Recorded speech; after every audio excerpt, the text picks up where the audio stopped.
Mga kalingap, ito na ang update sa kambal na Australiano, may tumawag na. Maraming salamat sa inyong tuloy-tuloy na suporta mga kalingap, God bless you all. May iba naman ang topic natin ngayon mga kalingap dahil sunod-sunod ang topic natin sa mga kalingap angels. Ngayon ang tatalakayin naman natin ay ang kwento ng buhay ng dalawang magkakambal na Australiano. Mga kalingap, ito ang kwento ng buhay nila Edward at Edwin. Umani ito ng malawak na atensyon sa mundo ng social media dahil sa katunayan ay mayroon na itong kulang-kulang 1 milyon na views sa channel ni Kalingap Rab. Sa loob lang ng 2 araw. Ibig sabihin ay marami talaga ang gusto tumulong sa kambal na magkapatid na ito upang mahanap ang kanilang tunay na ama, na isang Australiano na hindi pa nila nakikita at hanggang ngayon ay umaasa pa din sila na balang araw ay kanila din makikita ang kanilang ama at makakasama. Sa ngayon ay nakatira ang magkapatid sa kanilang stepfather na kung saan naninirahan sa bukid, at ang tanging hanap buhay ay ang pagsasaka, at pagtatanim ng mga saging at pag-aalaga ng mga manok. Bakas sa mukha ng dalawang magkapatid na kambal ang lungkot sa kanilang mga mukha dahil namimiss nila ang kanilang magulang.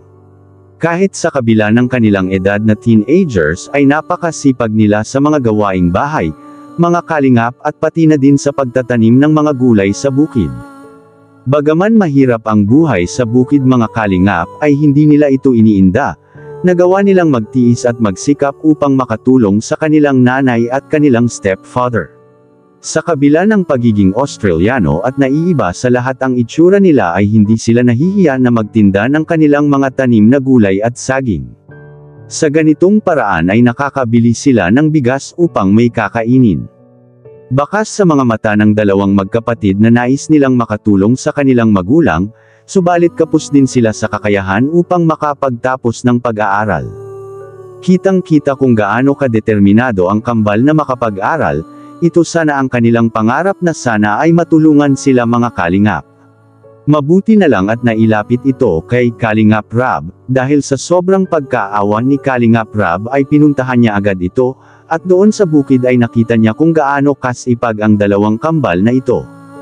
Kaya hindi na nagpaligoy-ligoy si Kalingap Rab, na bigyan ng tulong ang magkapatid na ito. Sari-sari ang naging reaksyon ng mga netizens nang may blog sila ni Kalingap Rab, napakadami agad ang nagpaabot ng kanilang tulong. Sa nakita ko naman sa kanila mga kalingap ay masisipag at mababait ang magkapatid na ito. They are well-mannered, hard-working, and not troubled boys. They know the meaning of values, well-deserved talaga sila na matulungan.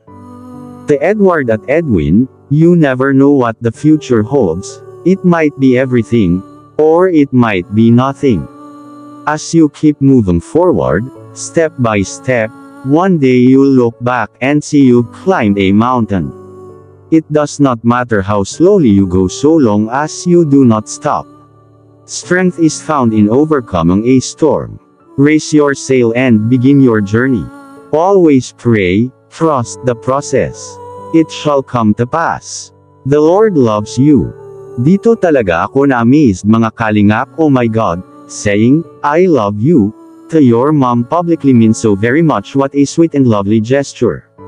Your mom is just so proud of you both Edwin and Edward. Your perseverance and hard works will soon paid off. Sana mapanood ito ng kabataan na walang ginawa kundi magbisyo at magbarkada. Sila nagbabanat ng buto at napakasipag na mga bata. Pertido mga kalingap. Tunay na gwapo ang mga yan pero walang kaarte-arte sa katawan nila kahit anong trabaho ginagawa. Saludo ako sa inyong dalawa. Huwag kayong magbago kahit ngayong natagpuan na kayo ng kalingap kung anong ugali meron kayo ngayon, sana wag yun magbago. I'm sure marami ang tutulong sa inyo, mapagmahal kayong mga anak. Di ba ganito ang masarap tulungan mga kalingap? Mabait, responsible, may respeto. Saludo rin ako sa nanay nila kahit ipinagkait na makilala ang totoong tatay nila, di sila naging basagulero. Nirespeto pa rin ang nanay nila.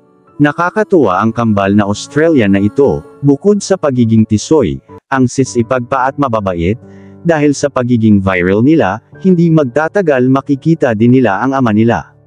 Sa katunayan ay meron na nag-try na tumawag at nakipag-communicate dahil sa napanood na nila ang video ng dalawang Australianong kambal, hindi magtatagal ay ilalabas na din ito ni Kalingap Rab.